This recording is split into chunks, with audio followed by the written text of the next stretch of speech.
Here as one of the lawyers for this presidential hopeful, Boniface Mwangi, because of the events that he has described. And one is clear that he is a person of great interest to the Kenyan government because it believes that he is one of the foremost leaders of the youth movement in this country. And after the president had promised to be the advocate of hustlers, clearly, when he was promising to do that, he just wanted a stand for elections to be elected. He didn't mean it, or he has abandoned them. And so there is this perception that one of the foremost advocates now for the hustlers, for the middle class, is Boniface Mwangi. And that is why he's being pursued more than perhaps any other presidential candidate, to the extent that there are these arrests on a very regular basis, even threats on his life.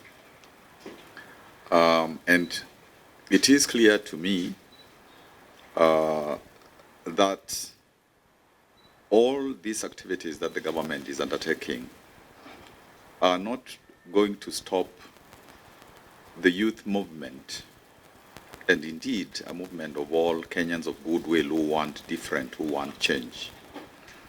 And whatever the government does to Mwangi is one individual in a huge movement. One might think that the movement is now dormant, but there is always time for a movement to reflect and to organize even better.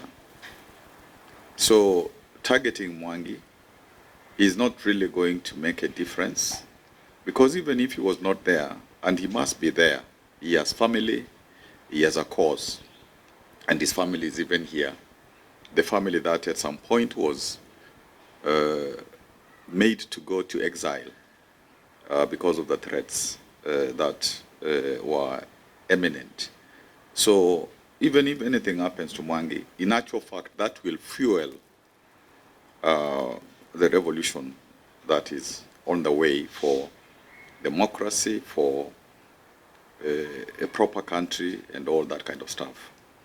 We know that Mwangi, among other progressive leaders, are agitating for a country where the constitution is respected, where young people have employment, where there is no corruption, where there is rule of law, there is observance of human rights, so that Kenya does not become a failed state. Because this country, as we all know, is an anchor state in the East African region. And therefore, the young people have consistently said that they will not allow it to go to the dogs, to fail. So I think some of what I've heard from young people and others is the government actually should offer security to presidential hopefuls who have announced, and particularly Boniface, so that we know he is secure, so that nothing happens to him. And finally, I would like to say that part of why there is a lot of interest in Mwangi is it is probably believed that he's one of the people who have the capacity to get young people to be in charge of a 2002 moment in our country come 2027. So young people are watching, Kenya's middle class is watching, Generation Zote are watching when there is this targeting of an individual like has happened in Uganda, Besigye, as he said, Tanzania, Tundu Lissu. So these governments in the East African region must deliver and not resort to violence, to intimidation, to assassinations, and so on. They are not elected to disappear their people. They are elected to provide for their people. And if they are not able to do that, they can as well resign and let other people take over. And it is indeed true, as Mwangi has said, these young people, they have time on their side.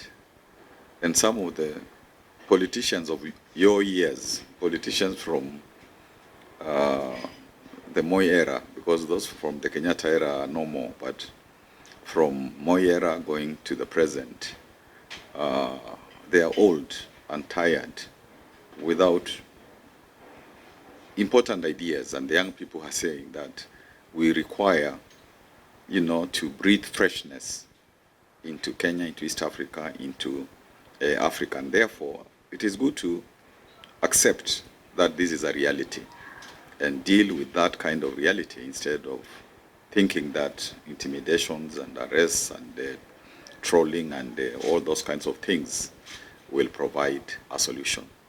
Thank you. Yes.